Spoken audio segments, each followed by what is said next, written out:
Welcome today, everybody, to Meet the Airline with Qantas. So we've got Claire joining us. So the format will be, what we'll do, I'll just quickly tell you about the fare types that Faremine have with Qantas, talk a little bit about the airline incentive that we have running for this month of April, and then I will just quickly hand you over to Claire. So Claire's got all the interesting information, so she'll run through product types, routes, absolutely everything you need to know about Qantas. And then if you've got any questions during, I will be covering the chat so I can hopefully answer them. If not Claire, I'll ask Claire to answer them for you, or you can wait till the end and we'll do a Q&A anyway. And just to finish off, we will do a little demo. It's not a full demo of the Faremine website, but it will just give you an example of a complex routing that all goes under one ticket, which is quite impressive. So I will get going. So I'm Angela. Claire, say hello. Hi. She's there.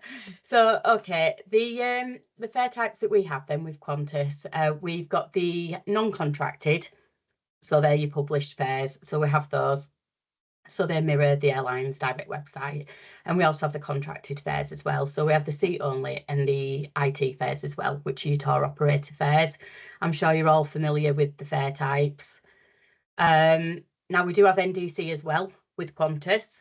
So Claire, do you want to just say a few words about NDC, just sort of a quick overall of what the NDC fares are?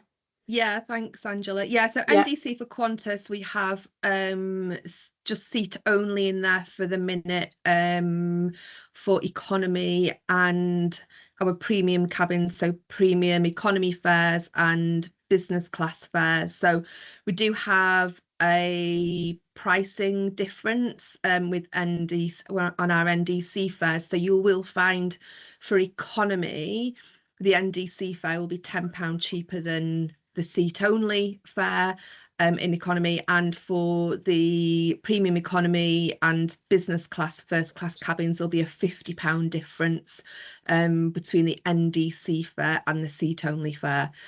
So yeah, you should see that come through on Faremine's portal, and obviously it's indicated between the different fare types as well as the actual fare that you'll see. Yeah, thanks for that, Claire. If you do have any questions on NDC, you can fire them over to me on an email later, or obviously when we do the Q&A as well. Okay, so that's just a quick one on the fare types. I know you all already booked lots of flights between you, so we'll move on to the airline incentives. So for the month of April, the whole month of April, there's the usual vouchers up for grabs, which I'm sure all of you are aware that we do the voucher incentives.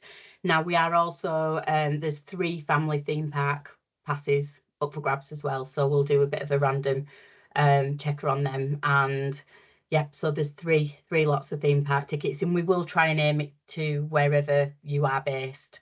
So if you're at the north end of the country, we'll try and get to a theme park of your choice up there. Okay, so they will be picked at random. So good luck with that. Anybody who's booking any Qantas flights this month. And yeah, I'll pass over you now, Claire, and if you want to take over and go through your bits, I'll just stop sharing this.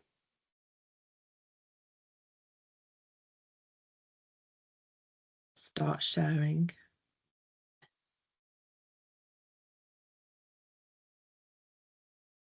Technology, never quite know. So thanks for all your time this morning. Appreciate it's over lunchtime as well. So yeah, appreciate you taking time out just to hear more about Qantas. And we've been working with Faremine for a long time now. If you have booked us before, thank you. And hopefully this will give you more information to book us even more in the future. So today I was going to look over, move forward on the presentation. Just give me a shout as well if you can't see this, please. I'm just assuming you can see the presentation. So I'll have a look over our network as it stands as of today, and how you then can make the most of a Qantas fare for your customers, like how you can get the most out of a Qantas ticket. I might take some Q&As at the end of that section, just because there's probably quite a lot of information, and you might have forgotten the question you wanted to ask by the time we get to the end. After that, look at the onboard product in terms of our aircraft out of the UK. The Qantas Premium Lounge that's available to our business and first class customers, as well as frequent flyers, and also what's on the cards next for Qantas. So our network out of the UK, we do have 2 daily flights a day out of London Heathrow Terminal 3. So we have our Qantas A380 flight, which is our flagship flight, and that is the route from London to Sydney. That's the QF2 service. So it is a London Sydney service, but we do touch down in Singapore for refueling and the cleaning of the aircraft. So if you were to look on Faremine system and you were to put in a London Sydney flight, you'll probably see it as a kind of what looks like a direct flight, but there is a touchdown in Singapore, and that's for 90 minutes. The customers do need to get off the aircraft, and they do need to take the hand luggage with them and everything else that's kind of in and around the seats as you expand as you go on a flight, and all your stuff gets everywhere. But everything needs to be taken off the aircraft in terms of what's in the cabin, because the cabin does get cleaned, and there's like fresh pillows, fresh blankets. So when customers get back on the flight, it's like they're on a new aircraft. A new crew will be joining them at that time. So they just spend that time in the terminal at Singapore Airlines, and then they kind of go back to the gate. Just to kind of point out that at each individual gate at Singapore, there is security there. So maybe if they've bought a bottle of water whilst they're in the terminal, and they won't be able to take it through to the gates, an extra kind of airport security check at each individual gate. So customers then will fly on to Sydney. So the departure time from London is around 9 o'clock in the evening, and they arrive into Sydney 6 o'clock in the morning, what is 2 days later. Obviously, if customers want a few days in Singapore, which is a great city to go and explore and break up the journey, they can do that as part of the ticket. And if they're not flying on to Sydney, then Qantas has connections down to Melbourne, Brisbane, Perth. And as of Monday this week, we started connections 5 days a week into Darwin. So if you have got any customers that are starting their holidays or their journeys in Australia, in the Northern Territories, then it's actually, I think it's about a 4-hour connection from their arrival into Singapore. And also, obviously, then probably if they're doing a leisure trip around Australia, probably more likely to finish their trip up in the Northern Territories. They can fly from Darwin to Singapore. It's just a 2-hour connection then before flying from Singapore back to London. So that started on Monday, that flight. The second flight out of the UK is our direct service on the Qantas 787 Dreamliner, and that's the QF10 service London Perth. So this flight leaves around midday from London Heathrow and gets into Perth midday 1 day later. It's in the system as a 16-hour 45-minute flight, and we can actually do it quicker if we have the right tailwinds. I think I've been on the flight when it's been under 16 hours. So it's a really quick flight. If you think it takes 13 hours to get to the Far East, it's only a couple of hours more to get all the way to Australia. And it's really popular, whether it's like families traveling with young children, older travelers who just don't want to be bothered with that change of aircraft halfway through the flight. It's it's super easy. You get on the flight, you have your meal, you watch a few movies, you have a sleep. By the time you know it, you're in Perth. So whether customers are flying into Sydney or arriving into Perth, they will clear customs and immigration at that initial point of entry, so that any flight onwards within Australia is a domestic flight. So if customers are flying into Perth, they can do a same-day connection onto Sydney, Melbourne, Brisbane, Adelaide, and up into Broome as well, which like northwestern Australia, all through the same-day connection. So again, Sydney's just kind of another option. They don't necessarily have to fly London, Singapore, Sydney. It could be London, Perth, Sydney. It's actually quite good for jet lag as well, because they drive into Sydney about 8 o'clock in the evening, pick up their bags, and then they're off into the city centre, and they're there by 10 o'clock at night, maybe having a drink by the harbour. So that's kind of a great option to think about in routing your customers via Perth. Our flights are out of London Heathrow. We do work with British Airways for our regional connections, so down from the likes of Inverness or Aberdeen, across from Belfast, up from Jersey, etc. And obviously customers will fly into Terminal 5 and then they just take the bus transfer service to get over to Terminal 3. So it's a really quick and smooth process. We do obviously work with our partners, Emirates as well. So if you do have any regional connections, so from the likes of Manchester or Newcastle, Birmingham, then you can route via Dubai as well. So you can kind of half combine the Qantas Emirates fares. So we do actually have, you know, it's only two flights a day out of London Heathrow. We are quite small compared to our competitors, but we really do punch above our weight. But this is our international network. So we do actually have flights out of Paris as well. That's 5 days a week out of Paris. And we also have flights out of Rome as well, but that's seasonally out of Rome. So if you do deal with any customers from mainland Europe, then there is the options to use Air France connections as well to get to Paris, and then Paris down to Perth and Perth on to Sydney from there. A lot of Asia connections, as you can imagine, likes of Bangkok, Hong Kong, Tokyo, which we can use as part of our tickets, UK tickets down to Australia.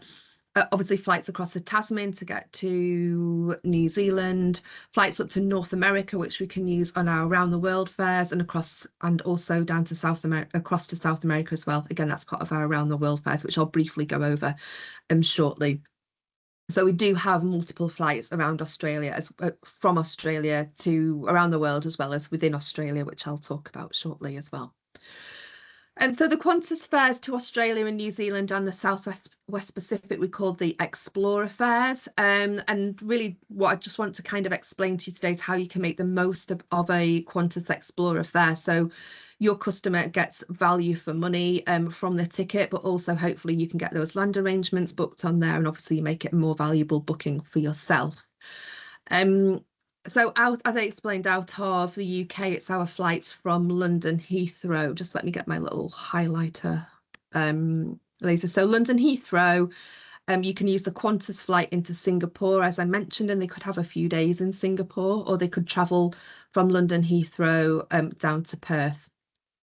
If they do travel via Singapore, then you can actually then expand on the ticket, and customers could have a few days in Singapore before flying up to Bangkok and have a few days in Bangkok, or, you know, they could travel via Singapore up to Bangkok and have a few days there. Or similarly, they could fly from Singapore onto Bali as well, and then Bali down to Australia. And I'm talking about everything in the southbound direction, but everything can also be done in northbound as well. And I've got some examples to kind of explain that. From Singapore, if they do have a few days in Singapore or just connect, as I mentioned earlier, from Singapore down to Australia, then it's Singapore into Sydney, Melbourne, Brisbane, Perth and Darwin. As I explained, that started on Monday. From Bangkok, then they can use the Qantas service to get to Sydney. And from Bali, it's the Qantas service into Sydney or Melbourne. There is also the option to fly from Hong Kong, Jakarta, Manila and Tokyo. But unlike with Bangkok and Bali, we don't have any connecting flights to these cities. So it is a case of either buying a published fare, or maybe the customer's doing a big land arrangement to get across to those other parts of the world. And then they can pick up a Qantas service down to Australia. Once they're in Australia, then they can connect across to New Zealand. So from Sydney, Melbourne and Brisbane, they can fly to Auckland, Christchurch, Wellington and Queenstown. And again, they could fly into one city and out of another city. And if they want to extend that ticket even further, then there's the option of flying to Fiji as well. So that's Sydney, Melbourne, Brisbane, but also Auckland and Christchurch to Fiji. So again, I've got an example how you can really extend that itinerary to include New Zealand and Fiji. An alternative option is actually using our partnership with British Airways to fly from London Heathrow down to Johannesburg or Cape Town. If they do fly into Cape Town, again, they need to make their own way across to Johannesburg and then use the Qantas service from Johannesburg across to Sydney. So you could, again, if you think about it, you can actually create some really interesting kind of round the world itineraries without actually going around the world. So these are kind of a couple of examples. So a customer could come to you with a simple London, Sydney, London return, and you could expand that to include a stopover in Singapore before they fly down to Sydney. But they could also fly out of a different city. For example, here is Perth back to London. Again, it could be London, stopover in Singapore before flying into a different city in Australia. So this example is Brisbane, flying out of Sydney to Bali, perhaps a few days in Bali before flying from Bali via Singapore back to London. To expand on that itinerary even further and to include New Zealand, so London, Singapore, again, could be through to Australia or stop in Singapore to Sydney. Sydney to North Island, Auckland, they could make their own way down to Christchurch, fly back to Melbourne, maybe have a few days in Melbourne or simply do a same day transit via Melbourne up to Bali.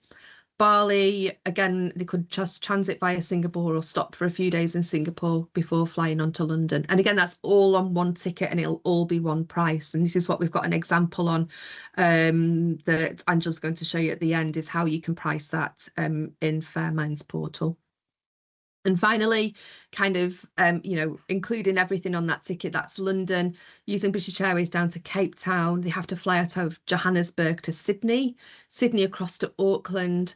Auckland, they can fly out of Christchurch to Fiji, go and chill out on a beach in Fiji for a few days because traveling is tiring. Fiji back to Brisbane, and then they might do like a whole other itinerary around Australia to get over to Perth, and then Perth back to London. So hopefully that's given you a few ideas of what you can do in a Qantas ticket. I think the more you know about the Qantas ticket, the more you can then offer your customers when they come to you for their trip to Australia. So that's the international flights, and then in conjunction with the international flights we have the Explorer Pass. So these are discounted domestic flights within Australia.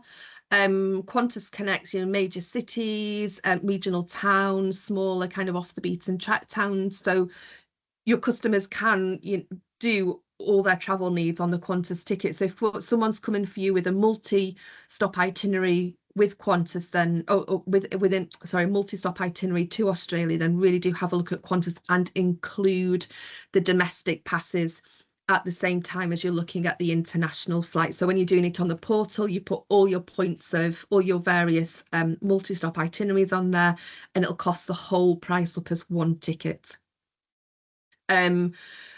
The routes within Australia are broken down into 3 different pricing zones. So the shorter the distance, such as Sydney, Melbourne, then the cheaper the price, the longer the distance, like Perth to Sydney, which is a 4-hour flight. Obviously, it's going to be a more expensive fare, but we don't differentiate the fares throughout the year. We don't have peak seasons over Christmas or over the summer or over the Australian winter, our summer period. It all just depends on how busy the flight actually is, and that kind of might change the pricing. But as I say, there's the 3 different pricing zones. These tickets can be, these domestic flights, obviously it's easier if you add them in at the same time as the international flights, and it costs the total price for you. But if you have held the international flights off, and then your customers come back and say, actually, we've decided we want to do a bit of touring around Australia and want to add on these flights, you can add these Explorer passes in after the tickets have been issued, and there's just a £35 amendment fee, plus obviously any additional flights that you add. Or if you've had the flights held off as an IT fare and your customers come back and want to add more internal flights on there, more domestic flights on there, then we just have to recost the whole flight. And the res team at Faremine can help you with that. Most of the flights on the Explorer Pass are operated by Qantas. Qantas are a full service carrier domestically within Australia. So we offer 30 kilos baggage allowance, which is the same as the international economy baggage allowance. It's complimentary seat selection. We have complimentary food and drink on board, and complimentary high-speed Wi-Fi as well. So you'd find that there's not the in-flight entertainment on board a lot of the Qantas flights, but because we offer the high-speed Wi-Fi, then obviously customers can download all their, whether it's Netflix or you know, whatever they're watching at the time, so they can actually stream that on their flight. And they don't actually need to download it, sorry, they can just stream it when they're on the flight. The Wi-Fi is, you know, that higher quality. Some of the flights are operated by Jetstar. So for example, Sydney to a couple of days a week, the Sydney to Ayers Rock flight is a Jetstar flight. Some of the flights on the East Coast, the local flights on the East Coast, are Jetstar operated. If the flight is operated by Jetstar and it's part of this Explorer Pass, then again, they still get the 30 kilos luggage allowance, and they do get food and drink on board as well. It's just the high-speed Wi-Fi, that's not included there. So just to give you a bit of a comparison of kind of the discount that is available on the Explorer Pass. So this is a live example of a flight from Sydney to Uluru, which is Ayers Rock, on the 1st of May. So if you were to look on Faremine's website at their published fare for this route, then it would come back with a price around £213. That's kind of just a standalone ticket, and it would just include 23 kilos of baggage allowance.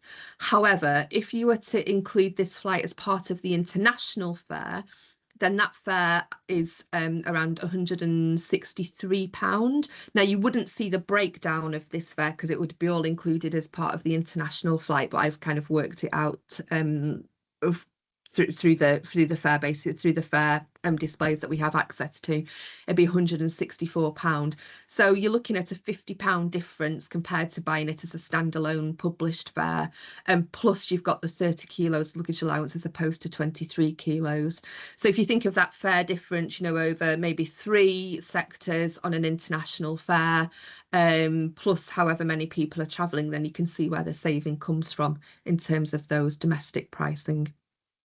And they're not faffing around with having to buy excess baggage at the airport. I mentioned it briefly, Qantas around the world, we do have these available. The reservations team at Faremine can help you with these. It is the ultimate ticket, really. Clues in the name. You have to go around the world, whether it's out via Asia and back via the States, or out via States and back via Asia. So it is using, if it's out via, when they're routing via Asia, London to Singapore, this is on the Qantas flights. We then use our partner sister carrier Jetstar to get kind of onwards within Asia. So again, they can get up to Bangkok, to Bali, to Hong Kong, to Tokyo on this route, and then using the Qantas services from those Asian cities down into Australia. Using Qantas to get to North America or to South America. If they're going to North America, then we use American Airlines for one domestic flight within North America, and then they can pick up American Airlines or British Airways to get from North America, be that Canada, the US, the Caribbean, across back home to the UK. If they're going via South America, then it's picking up on our partnership with LATAM. There are options with domestic flights in South America, and then it's using British Airways or Iberia to get home from South America back to the UK. We do have fares available in premium economy, premium economy. However, premium economy is only where there's physically the premium economy cabin available, and there's fares also in business class. They all vary slightly. I could spend an hour talking about round the world fares, but that's a brief overview, and it's just to say obviously the res team can help you construct those round the world fares should you get them through. And lastly, on the Qantas fares, just to point out, and really, you know, not to forget us on Asia. As I've mentioned, Qantas do route via Singapore, so we do have fares to Singapore in the system, but we also use our partnership with our sister carriers Jetstar and Jetstar Asia to get to the likes of Bangkok, to Phuket, to Kuala Lumpur, to Bali, as I've mentioned, but also Bangkok Airways to get to Koh Samui as well. So we do have some really great fares in the system there. So yeah, you know, we're not just Australia. We do have fares to Asia in the system. And just to say, actually, sorry as well, like if you're booking those sister carrier the low cost sister carriers with us, because you'll be doing it as a Qantas flight number, and because it's a through fare through to the final destination, the baggage of 30 kilos will be carried through all the way through to the final destination.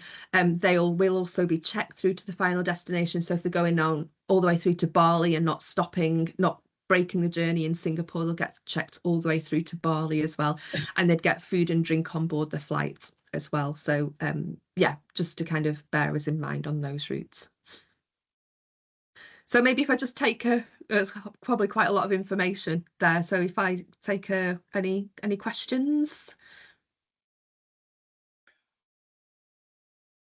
We use you quite often, and I've just booked about 300 internal flights with you, and we've had issues. We've had issues with the systems, with the payment systems, but I'll have a chat with you about that later. Okay. Is that more from a Qantas perspective, Faremine? It's basically Qantas and Jetstar. Jetstar keep refusing payments from the UK. Oh, okay. Yeah, we can take that offline if you want and discuss it after. Yeah, definitely. Yeah. Okay, thank you. Claire, can I just check? See if you're doing the Asia flights on GAL, are you booking them in a QF flight number or a QF? Cool. Yeah, QF flight number. So if you were to search like London, Bali, don't break the sectors down like per sector. Look at it as a London, Bali flight, QF flight number, and yeah, I guess if you're doing it through GAL, you're picking your Y class or whatever, then it would find the corresponding RB booking class for the Singapore Bali sector, if that makes sense, because it's probably not going to be the same. You can still quote it with the walkabouts or whatever you're calling them now, Explorer passes as well, yeah. Yes, exactly. Cool. So if you're doing London, Singapore, Bali, Sydney, for example, and then do your Explorer pass. Yeah, absolutely. Yeah, that'll all quote for you. Because where I was maybe struggling a little bit is if I then add in a Trans-Tasman, trying to get the walkabout passes to quote with a Trans-Tasman. Is that? Yes, always has been an issue. I can't see who I'm talking to. I can't remember it from before. Sorry, it's Gillian French. Oh, hi, Gillian. Yes. Yeah, so it's still an issue. Okay. It's still an issue. Yeah. Unfortunately, it's just the system. So just for those of you that are maybe not so aware, so if you have an itinerary all the way through to New Zealand, but customers are doing a tour around Australia and then going on to New Zealand, the system can't cope with the complexity of all those flights. And so what I'd suggest is for those of you that would use the portal versus a GDS is to call through to the res team, and the res will find a workaround for that. Gillian, like from your experience, the system still can't cope with it. So if you quote, there's two ways which you can do it. Quote your international flights first to make sure you get the right fare on the international flights, and then you could quote your Australia internationals and your Australia domestics, if that makes sense. And then the difference is your New Zealand add-ons, and you'd have to manually build it manually, right? Okay. Yeah. Perfect. The other thing you can do, which we discovered, is keep your all your international flights in and your domestic flights, but actually just take out one of the Trans-Tasman flights. So you do it as like an open jaw. So so say for example you're doing London, Sydney, domestic flights around Australia, Sydney, Auckland, and then maybe they're flying back directly Christchurch, Melbourne, Singapore, home.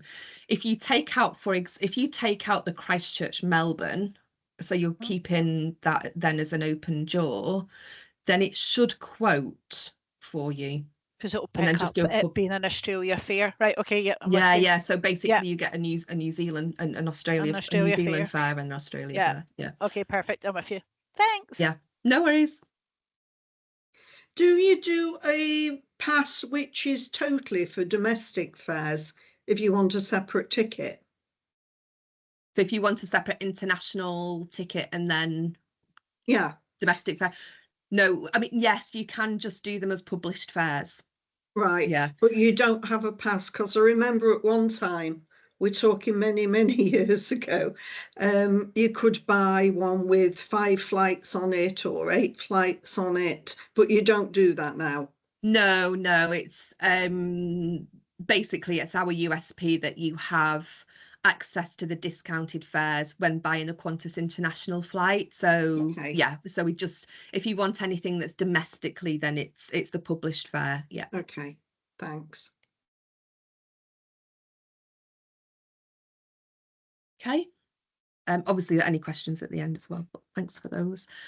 So yeah, Qantas, obviously we're the Australia national carrier, which we're very proud of. We are 104 years old. Yeah, so what we do very well, you know, whether it was starting off our flights in and around Queensland, and now we're flying direct, and now to, you know, direct from Australia, and even looking at direct flights from Sydney to London. So we know what we're doing. And I think the thing that stands us out is, your customers that are going on holiday or even business trip to Australia, that journey to Australia starts from the moment that they get on board the flights. You know, the crew from the UK, when the flights leave the UK, the crew are actually UK crew, but obviously they a number of nationalities, including Australians as well, that are part of that UK based crew.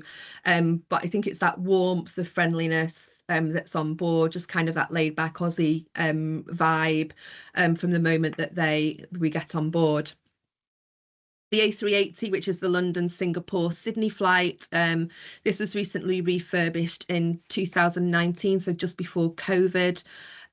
If you just look at the layout of the A380, all the economy seats are downstairs. So those of you that may have known the A380 prior to the refurb, we used to have a small section of economy at the top, on the upper deck at the back. We've taken that away now, and actually pushed back our premium, or increased the number of seats on our premium economy offering up to 60. I think it's something like, I can't remember, 46 before, I think. I can't remember. It was so long ago. A lot's happened. But yeah, we've increased the number of premium economy seats just because of the demand as well for premium economy. So that's great. We've got a higher number of seats there. And then also business class was increased to 70. So slightly increased number of business class seats, which are on the upper deck of the A380. And then our first class suites are downstairs on our main deck, and there's 14 suites in total. What we also did as part of the refurb is this area here, which is kind of at the front of the aircraft, kind of either side of the stairs down to the main deck, is now a like a cafe, bar, lounge area. So it's a space for customers to, you know, to get away from their seat, have a drink with their travel companion, or make new friends. And yeah, it's quite a nice, just service. It's a service area. Like, crew will serve them a nice glass of wine, bring them some canapes. So yeah, it's just a part of the refurb. It's made a real difference to the customer's journey. On the 787, obviously this is a much smaller aircraft. So the economy seats, we just have 166 of the economy seats at the back of the aircraft. Only 28 seats in premium economy, and these sell like hotcakes, literally. Like, if customers are looking to buy premium economy on this flight, they need to do it sooner rather than later in order to get the better price, or to get a seat. Like, they sell so quickly.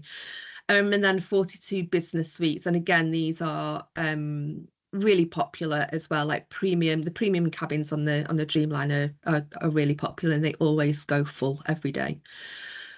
So that's the 787, but I think with the refurb as well, the product, whether it's the economy, premium economy, or business class, the product is exactly the same on the two aircraft. So I think that's a really nice messaging when you are selling Qantas to your customers. They don't have to worry about which aircraft they're getting on. Obviously, if there's an operational change, we can't do anything about that, but generally, yeah, it is these aircraft that are flying the routes out of the UK. So international economy, they get the 30 kilos luggage allowance. What we try and do, I think we're quite clever in terms of what we do with the seating. We do try and kind of make the most out of the space around the seats as possible. So as the chair reclines, the base of the chair comes forward as well. So it gives quite a supportive, like ergonomically supportive position for the flights. Please, when you're talking to your customers about Qantas economy, please mention to them about the Qantas footnet. We try and get the crew to talk about this or announce it or go round to the customers when they're on the flight to kind of make sure that they see the foot net. But the foot net is like a hammock for the feet, and it sits underneath the chair in front. But because it's a black netting to the hammock and the back of the chair is, you know, dark wood colour, like it's often not seen, or if it is seen, like people think it's for the magazines or the shoe storage, etc., but it's for feet. And it really holds the bottom of the ankles and the feet in a really kind of comfortable position without adding any extra pressure onto the feet. So yeah, please take that away with you when you're selling Qantas, because it does make a difference to the customer's flights. In-flight entertainment is exactly the same, whether it's, you know, first all the way through to economy. So hours of entertainment, whether it's box sets with HBO, you know, movies with Paramount, quirky Australian films. We also have meditation videos on board as well. Obviously, like the kiddies programs, games, you know, loads to keep you entertained for the 24-hour flight, 23-hour flight. Meal choices, we've just kind of changed our meal choices. So again, trying to give as much options on board. After COVID, we included one plant-based option of part of the meal choices. We now have an option of salad or cheese and crackers with the meals as well. It's all very much about Australian kind of suppliers, so Australian wine, Australian beers, and the famous Tim Tams we have on board. On the Dreamliner service, the direct service, the crew are in the cabin every 90 minutes, bringing round whether it's refreshments or snacks, pizza slices, cheese and crackers. And we also have a snack bar at the back of the aircraft where customers can go and help themselves to, you know, fresh fruit, flapjacks, etc. So yeah, again, it's just kind of providing as much choice as possible. We also have a water fountain at the back of each aircraft, and we provide fresh fruit juices as well, so customers can go and, you know, get their own refreshments. Premium economy is absolutely in between economy and business class, and we've just won airline ratings, best premium economy, along with our partners Emirates. So yeah, we've always kind of had that recognition for our premium economy. It's 40 kilos baggage allowance, which is obviously business class perk, as well as the priority check-in and priority boarding, which is business class perk as well. On board, when they get on board, whether it's the A380 or the 787, it's a private cabin with dedicated cabin crew as well. The seats are all the same, so they're the 38-inch seat pitch.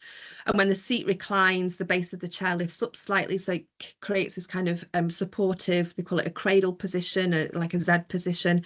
And we have a foot net and a footrest underneath the chair in front as well. The pillows are designed to attach to the headrest and the wings of the headrest, so you don't keep on losing your pillow and it drops behind you or to the person behind you, which is always really annoying. The meal service is from like the business class cabin as well, so it is served on bone china crockery, and it's the premium beverage service as well, so they have the wines and beer selection from business class. It's a really great product on board. Again, if customers have got the budget to stretch to premium economy, please do offer it to them. If it doesn't stretch all the way to business class, it's a really great product that we have on board. So moving on to business class, in our, I'll get rid of this blazer. So we do have a business class lounge at London Heathrow, which opened up in 2017, which is a few years ago now. It seems like yesterday, but it's a really great lounge that we have, and this is available for business class customers, first class customers, frequent flyer card holders. It's over 2 floors, and that's a gin bar downstairs with British and Australian gins, and sweeping staircase up to the mezzanine level where there's a cocktail bar. They serve freshly made coffees, cocktails, fizzy drinks, champagne, and then there's this open plan kitchen downstairs, which is waiter service, and it's all kind of trying to focus on clean eating, healthy eating, fresh eating, to be on their flight, you know, to kind of feel the best you can feel to start your flight. The best coffee you can have is served in this lounge. Lots of breakout areas, relaxed seating areas. If customers are going on business, there's plenty of places they can connect their laptop to, and you know, to carry on with their work. But yeah, it is a super lounge, and we do get a lot of people with, you know, One World frequent flyer card holders and Emirates card holders as well, the relevant level, come into the lounge, because it is renowned as a great lounge to go to. So that's before they board the flight. So in the international economy, as I mentioned before, they get the 40 kilos luggage allowance, access to the business lounges and Qantas business lounges around the world. So whether that's Singapore, Sydney, Melbourne, Perth, etc., we've got our lounges in all our gateways. Once they get on board the flight, the seat configuration is a 1-2-1 seat configuration, so everybody does have aisle access, and the space around the seat is huge. There's lots of storage spaces for everyone's personal items. Just you know, a lot of space to kind of spread out, really. You also take a lot of paraphernalia with you on your flight, so a lot of places to put everything.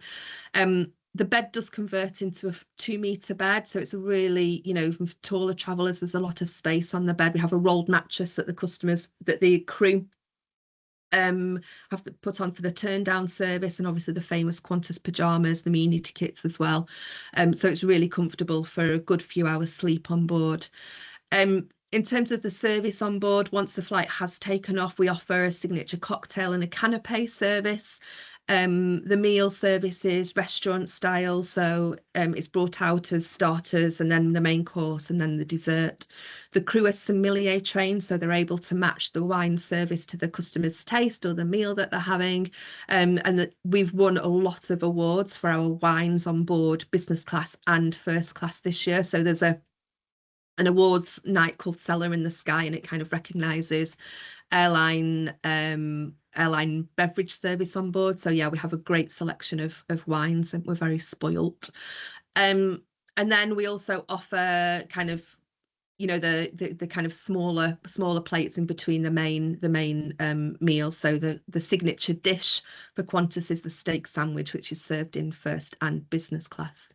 And when they start to land in Sydney or in Perth, we offer like a room service kind of breakfast ordering service. Is that the way of doing it? You know, when you're in a hotel and you can kind of tick off what you want for your breakfast as part of your room service. Well, we do that for our customers on board. It just means that we don't have to wake them up before they need to in order to put their breakfast order through.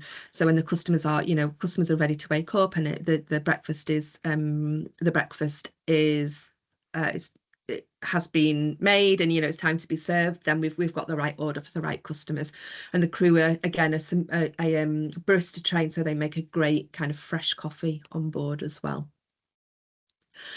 Then first class, as I said, this is on the A380 only. Have 14 suites on the main deck of our cabin, and again these are really spacious. I remember watching a YouTube, you know, a influencer kind of experiencing the first class cabin and saying how spacious it was. So we don't have the doors to kind of block off the suites.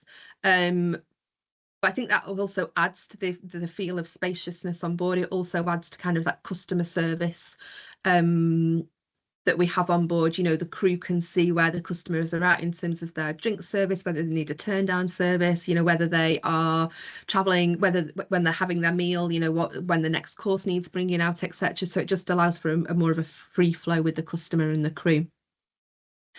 At the airport, we do have first class hosts. So whether it's in London, Singapore or Sydney, first class hosts will come and meet the customer at check-in, take them through to the lounge and onto the gate as well. So it's just kind of a nice kind of private meet and greet service for the customer. On board, the seat is facing forward at takeoff and then swivels to this 45-degree angle, so they have a view over the clouds for the flight. The dining service is a tasting menu or an a la carte menu, and they can dine with a companion as well. So if they are travelling with someone else from first class, then just opposite this guy here is an ottoman chair. So they can, create a lovely setup, like it's a fine dining kind of setup that they have, linen tablecloth, bone china crockery, and a first class companion can come and join them for their meal service. And then when it's kind of turned down service, this chair obviously turns down into the bed. We have a sheepskin mattress that comes over the bed, the Sheridan bedding. We have a pillow menu on board, so they can choose the most comfortable option for them. And again, it's just kind of that, as I say, it's fine dining, restaurant, boutique hotel kind of experience in the sky. And again, just that's a recognition for our first class service that we have on board. So finally, what's next? And you may have seen in the trade press, I think it was last week, about more information coming through on Project Sunrise, which is our direct service from Sydney to London and Sydney to New York. So inaugural flights, we're looking at early 2027. So this time next year, fingers crossed, touch wood, we should have the flights on sale for all those flights in 2027. We don't know yet whether London will be the first destination or whether it will be New York. Obviously, we are pushing London, and that would be amazing. We are the kangaroo service, so it should come to us first. But we'll wait and see what that news is on that. We will be using the Airbus A350 1000 aircraft, and that is still going through production, so it will be in final stages of production in September of this year. We've got our own production line, so Airbus have built our own production line, and we will, once kind of the aircraft get on that production line and final assembly, then the aircraft will just be will be produced. So we'll be having 12 A350s on our network. Each aircraft holds 238 passengers. It will be premium weighting. So obviously we will have economy, but we have premium economy, business, and we will have first class on board as well. And again, a bit like our direct flight to Sydney, it's all going to be focused around wellness. So the journey time will be around 4 hours less than it is at the minute, so around 19 hours. So it will be focused on wellness. We will have a wellness zone so customers can go and do some stretching and get moving. Very much about staying hydrated, very much around kind of clean eating. So when you arrive into Sydney, you feel the best you can feel, in terms of jet lag, and kind of getting your body clock back into sync. So we've done a lot of research around that. We did it for the direct flight into Perth, and that'll be transferred over to our Sydney flight as well. So we should be expecting the aircraft at the end of 2026. Obviously, it's going to be a lot of test flights, making sure that the pilots are all obviously trained up and the crew are all trained up to be familiar with the A350. And then, as I say, we expect the service to start, and inaugural flights to start early 2027. So I'm sure there'll be more and more information on that as time moves on throughout this year and next. If you do want to know any more on Qantas, then we do have our learning hub available, which is like self-learning modules. You can access that via this website here, the Qantas Agency Connect website. This is also a great site just to kind of, you can be self-help really in terms of any information that you may need, whether it's schedule change queries, what can you do with schedule changes before you contact Faremine, name problems if they've given you the incorrect name, like what is the process so you can be equipped before you contact Faremine. Also information around baggage, if they're taking sporting equipment out, if they, there's unaccompanied minors travelling, etc. And then there's a lot of information on there. We also do have a trade support line as well you can contact, and the Qantas.com website has a whole heap of information on as well. So that's it from me. I hope that's given you a lot of information about Qantas, our products, our fares, and hopefully give you enough to kind of, tell Qantas as and when you get the inquiries through, especially with all these sporting events that are coming through this year, such as the Lions and the Ashes in December, etc.